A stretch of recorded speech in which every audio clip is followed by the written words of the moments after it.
तर प्रशांत कोरटकरकडे आढळून आलेली रॉल्स रॉईस आता पिंपरी चिंचवडमधील बांधकाम व्यावसायिक तुषार कलाटेंकडे असल्याचं समोर आलंय।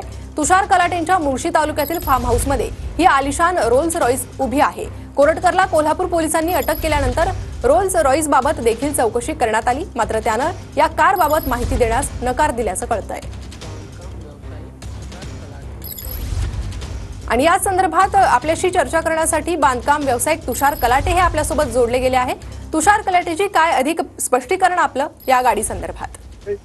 जय शिवराज मॅडम, हे कोरटकर हे माझ्या कॉमन फ्रेंड मधनं एक 3-4 महिन्यापूर्वी मला एका कार्यक्रमात भेटले होते।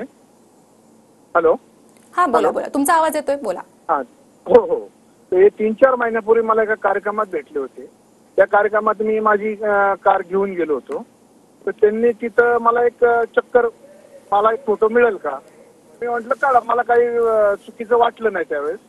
म्हटलं काढा, आणि त्याच्यानंतर त्यांनी फोटो वगैरे काढला, आणि त्याच्यानंतर त्या दिवसापासून परत आजपर्यंत ते काय माझ्या संपर्कात नाही ना कशात आहे।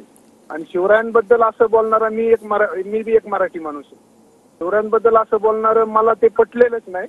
आतल्या लोकांना क्षमा केलीच नाही पाहिजे, ही माझी तीव्र प्रतिक्रिया आहे। हॅलो, बरं, ही रॉल्स रॉईस नेमकी तुम्ही कोरटकर यांच्याकडे कधी दिली होती? ही साधारणतः 3 महिने होऊन गेले मॅडम। 3 महिने याला होऊन गेले। बरं, धन्यवाद या सविस्तर माहितीसाठी। तर तुषार कलाटे हे आपल्यासोबत जोडले गेले होते। तर आपला कोरटकर हे आपले एक कॉमन फ्रेंड